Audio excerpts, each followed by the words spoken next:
¿Qué tal? Me presento, mi nombre es Iñaki Hernández Gutiérrez, de quinto D, estudiante de quinto semestre de la licenciatura de Derecho en la Universidad de Guadalajara. El día de hoy estaré hablando de algunos de los temas que hemos visto a lo largo del curso respecto a la materia de derechos humanos. Los derechos humanos o derechos fundamentales son conceptos que buscan garantizar la sana convivencia para que así los seres humanos podamos convivir armónicamente en sociedad.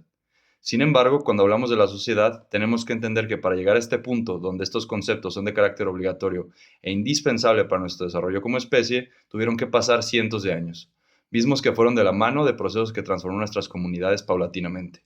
Para explicar estos procesos, contamos con tres modelos. El primer modelo es el historicismo. Este nos indica que la aparición de garantías y libertades se vio propiciada por movimientos transformadores que nos fueron llevando poco a poco a lo que conocemos hoy en día. Algunos de los momentos claves que señalan autores pertenecientes a esta corriente pueden ser: el primero de ellos era cuando el derecho no estaba sistematizado, simplemente se basaba en la costumbre y lo que era considerado como natural. Después surgieron estamentos, que son agrupaciones similares a las clases sociales, se basan en las ocupaciones y el origen familiar. Todo esto propiciado por la existencia de estados absolutistas y déspotas.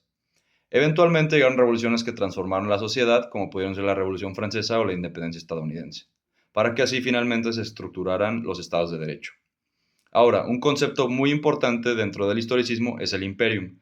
Este concepto hace referencia a que el Estado es el que ejerce el control de los individuos y el colectivo. Es decir, el individuo y su comportamiento están sujetos a la voluntad de los órganos de control. Por ende, lo que hoy llamamos derechos fundamentales debía ser primero reconocido por el Estado. Muy bien, el siguiente modelo que nos compete es el individualismo. La principal característica de este modelo nos la dice su nombre: todo radica alrededor del individuo. Lo sitúa en el centro y busca priorizar la libertad de acción. En resumidas cuentas, los derechos son inherentes al ser humano, por el simple hecho de serlo. Si nos basamos en el historicismo, podríamos hablar de que el imperium desaparece o por lo menos se ve modificado.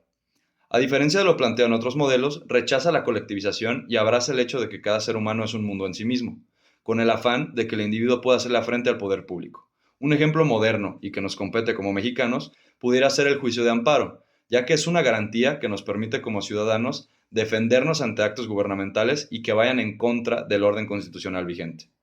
Reconoce al Estado como una extensión del actuar del individuo y por lo mismo reconoce que el individuo está en su derecho de remover al gobierno que se encuentra en turno. Y por último, tenemos el estatalismo. La nomenclatura de la palabra no está tan clara en este caso, pero este modelo hace referencia a que el centro de todos estos procesos transformadores y que buscan y reconocen la existencia de derechos se sitúa en la conformación o conformaciones de estados de derecho. Los estados de derecho los podemos definir como la organización política situada en un territorio delimitado que puede hacer uso de la fuerza con el afán de gobernar a la población que habita dicho territorio.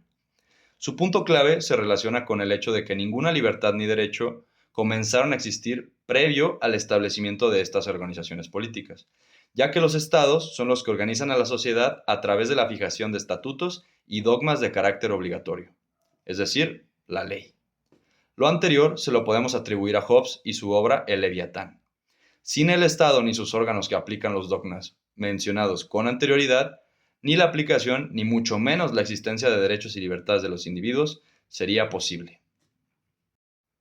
Bueno, finalizando con esta parte del video, ya hablamos de los modelos históricos que nos buscan explicar el cómo y el por qué y a través de qué medios se llegó a los estamentos jurídicos que tenemos hoy en día. A continuación, hablaremos de algunos de los conceptos relativos al derecho positivo vigente en materia de derechos humanos. Muy bien. Dentro de los derechos y los derechos humanos hay diferentes concepciones o diferentes formas de explicar lo que conocemos hoy en día como derechos humanos. En su momento se habló de derechos naturales, se habló de derecho positivo, etc. Ahorita exploraremos dos de ellos.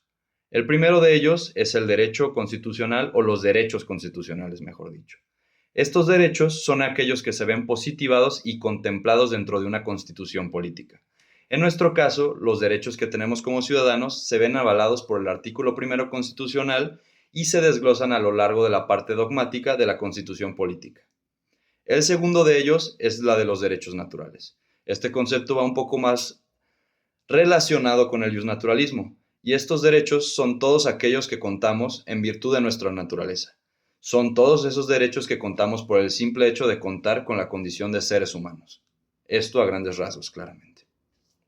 Bien, finalmente llegamos al concepto clave o al centro del video. Este concepto sería el de los derechos humanos. Cabe aclarar que durante la clase discutimos acerca de este concepto, ya que puede llegar a ser algo polémico en la actualidad. Esto es porque los derechos humanos son y deben ser relativos a todas las personas. Sin embargo, gracias a la evolución lingüística y conceptual que hemos ido atravesando en los últimos años, no todas las personas cuentan con la condición de humano. Por ejemplo, las personas jurídicas, que pudieran ser las empresas, sociedades mercantiles, etcétera, también pueden ejercer ciertos derechos, pero pues lo incorrecto sería llamarlos derechos humanos, en este caso. Por eso mucha gente busca emplear derechos fundamentales. Y en casos más atípicos podríamos irnos a un caso particular que en Sudamérica, creo que fue en Argentina, donde se le reconoció como persona a un animal. En este caso particular fue a una especie de mono. Bueno, a final de cuentas, algunos autores hablan de derechos fundamentales. Este era mi punto. Ahora, con todo y lo que les acabo de explicar, el concepto de derechos humanos, sintetizándolo, podemos definirlo de la siguiente manera. Los derechos humanos son el conjunto de prerrogativas sustentadas en la dignidad humana, cuya realización efectiva resulta indispensable para el desarrollo integral de las personas. Son universales, interdependientes, indivisibles, progresivos e inalienables. Ahora bien, del concepto anterior se derivan diversas obligaciones del Estado. El Estado mexicano cuenta con diversas obligaciones. Todas ellas las podemos encontrar en la Constitución Política de nuestro país. En su parte dogmática se compromete al cuidado y protección de la aplicación de los derechos humanos. El resto de obligaciones que cuenta con y para el pueblo mexicano lo podemos encontrar en la parte orgánica de la Constitución, donde se establecen todas las prerrogativas para organizar el Estado. Un ejemplo de lo anterior lo podemos encontrar en el artículo 1 constitucional. Dentro del mismo se restringe y prohíbe la esclavitud. El Estado está obligado a perseguir y vigilar que dentro de su territorio este tipo de situaciones no se susciten bajo ninguna modalidad. Como pueden ver, estamos comenzando a hablar bastante de la Constitución. Es importante aclarar la jerarquía constitucional respecto a los tratados internacionales. En su momento, la Constitución era considerada como la ley suprema, es decir, no había nada por encima de la misma y el resto de cuerpos legales se derivan de la misma. Así de simple. Era una especie de pirámide, así se le llamaba. Sin embargo, a partir de la reforma de derechos humanos de 2011, el parámetro constitucional se vio modificado.